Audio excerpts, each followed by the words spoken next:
The jungle does not announce itself. It simply swallows you.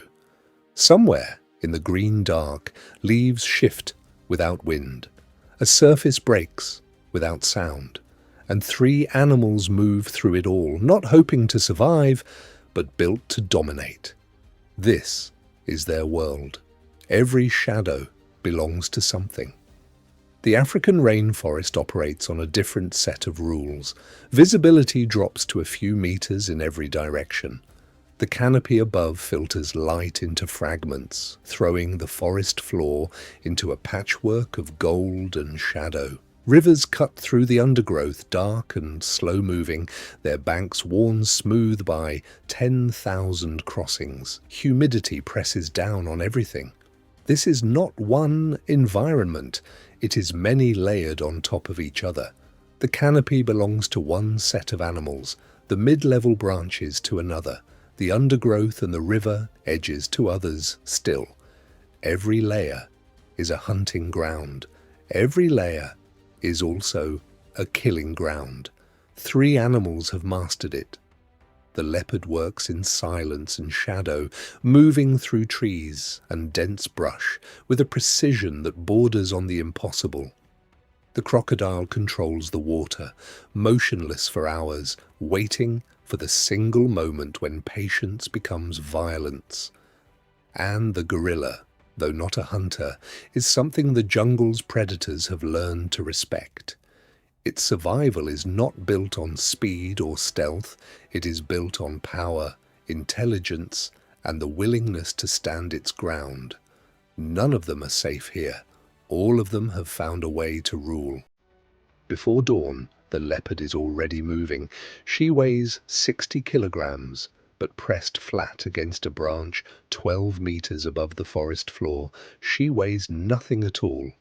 Her spotted coat catches the broken light and disappears into it. Below her, a group of red colobus monkeys works through the lower canopy, calling back and forth, completely unaware. She has been tracking them for 20 minutes. She is in no hurry. The leopard is built for exactly this.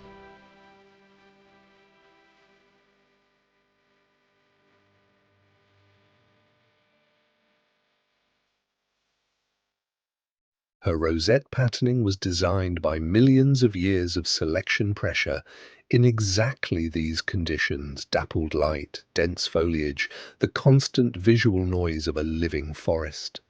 In the open savanna, a leopard stands out. Here she is part of the scenery.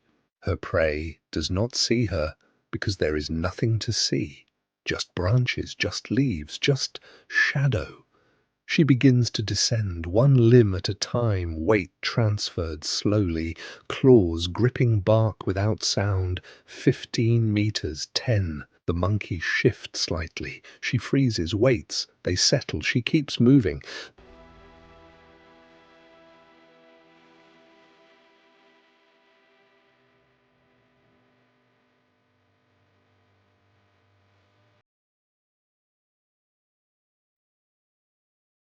The burst, when it comes, covers 5 meters in under a second. The monkeys scatter in every direction, screaming, crashing through branches. She has already made her choice. The one at the edge of the group, slightly slower than the rest, never completes its next leap, a precise bite behind the skull. The rest of the troop disappears into the canopy, their alarm calls fading into the general noise of the forest. In 2 minutes, the forest sounds like nothing happened, but the leopard is not finished.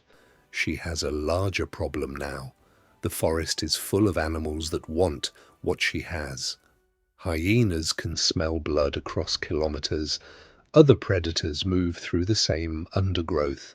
What she has killed, something else will try to take. She grips the carcass in her jaws and climbs. 30 kilograms of dead weight, 12 meters straight up, moving without hesitation. At the top, she wedges the body into a fork between two thick branches and settles beside it. From down below, no one can see her. No one can reach her. She eats alone, unhurried, while the forest goes about its business beneath her. 2 days later, she is hungry again, and the jungle once again holds its breath. The surface of the river tells you nothing. A cluster of logs drifts near the far bank, half submerged, unmoving. They have been there for hours. The impala herd picks its way down to the water's edge cautiously, the lead animal stopping every few seconds to scan. The water is calm, the logs are still. The herd moves forward to drink.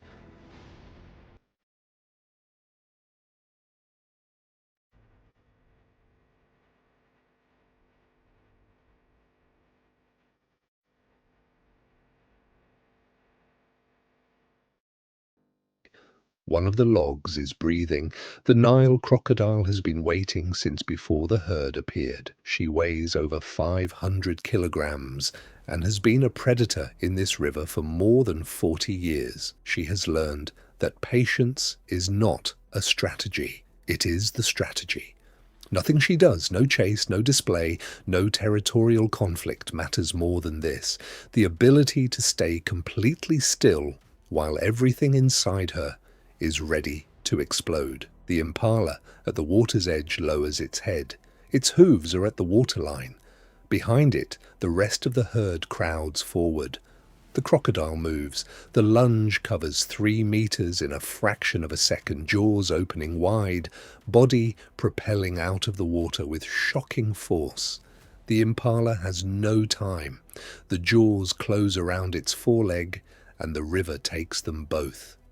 The impala kicks and thrashes, hooves churning the surface into white foam. The rest of the herd scatters in every direction, alarm calls cutting through the air.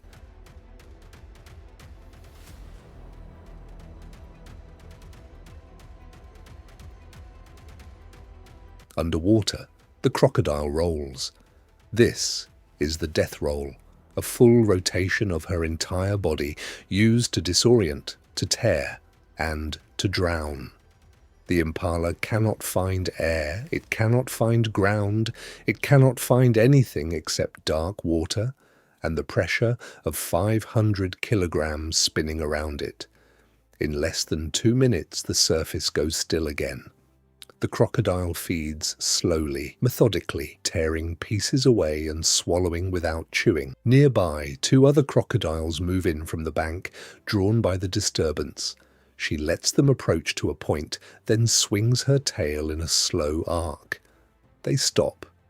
Hierarchy here is not negotiated loudly. It is simply understood.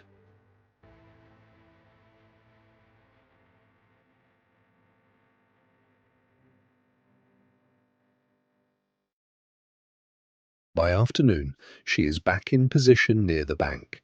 The logs are still. The river is calm, and the next crossing will begin before dark, because the animals have no choice. They need the water. She knows this. She has always known this. Somewhere upstream, the next hunt is already beginning. The silverback hears it before he sees it. Something in the undergrowth close, moving too carefully to be anything harmless. He rises slowly to his full height, nearly 2 meters, over 200 kilograms of muscle, his broad chest expanding as he pulls air. His troop shifts behind him. The females draw the youngest infants close. The juveniles go still. He knows what a leopard smells like. The chest beat begins low and builds fast, both fists hammering in rapid alternation, the sound carrying through the dense forest like a drum roll that ends in an explosion. He hoots, stamps, grabs a branch twice as thick as a human arm and tears it from the tree. He throws it in the direction of the smell. Then he charges, not running blindly, but deliberate, crashing through undergrowth, shaking vegetation, making the forest itself feel like it is coming apart. The leopard, which has been circling the troop for the last 10 minutes looking for an opening near one of the younger animals, stops, reassesses. A juvenile gorilla is a viable target, a silverback is not even close. She withdraws into the undergrowth without pressing the confrontation.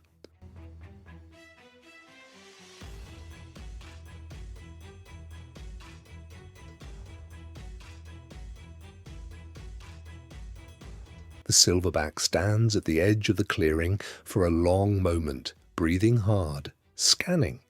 Satisfied, he drops to all fours and moves back toward the troop. A juvenile approaches him and he allows it to press against his side. The threat is gone. The family resumes feeding, but the gorilla's survival is not just built on moments like this. It is built on the daily, relentless work of holding a troop together. He decides where they move and when. He reads the forest for threats before the rest of the family even registers them.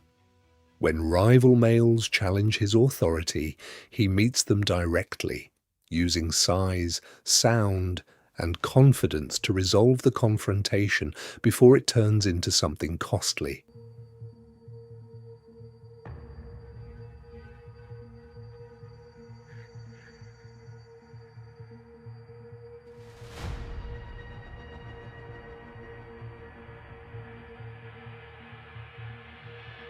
The troop does not survive because of one individual.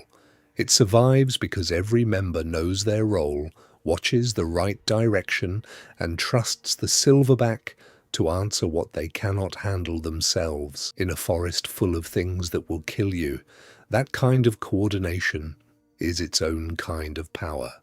And in the hours before dusk, as the forest settles, the leopard is still out there, watching, waiting for another chance. The jungle is large, but not large enough that these three animals avoid each other forever. The leopard knows every riverbank in her territory, but she moves carefully near the water's edge. A crocodile needs less than a second to change everything. The crocodile rules the crossing point, but its power ends at the tree line, where shadows move and things drop from above. Even the river's apex predator respects what it cannot see. The gorilla troop crosses rivers when it must. The silverback wades first, reading the surface, moving fast, keeping the troop bunched and moving. The crocodiles that work that stretch of river have learned that a gorilla troop is not worth the confrontation. A lone juvenile separated is a different question. What holds this system together is not cooperation, it is pressure. Each animal pushes against the others in ways that keep the whole thing moving. The leopard controls primate populations in the canopy. The crocodile controls what moves through the water. The gorilla, by stripping and shaping vegetation, changes the forest itself, opening clearings, shifting animal movement, rearranging the board everyone else is playing on. Remove one, and the whole system shifts in ways that take generations to fully understand. One jungle, three predators. Each one has found a different answer to the same question. How do you survive in a place that is trying to kill you at every level? The leopard disappears into the canopy. The crocodile sinks below the surface. The silverback settles into the undergrowth, troop gathered close. The jungle exhales. Somewhere, a bird calls once, then stops. Night is coming. And with it, the next hunt. If the jungle still has more to show you, and it does, subscribe now. We are just getting started.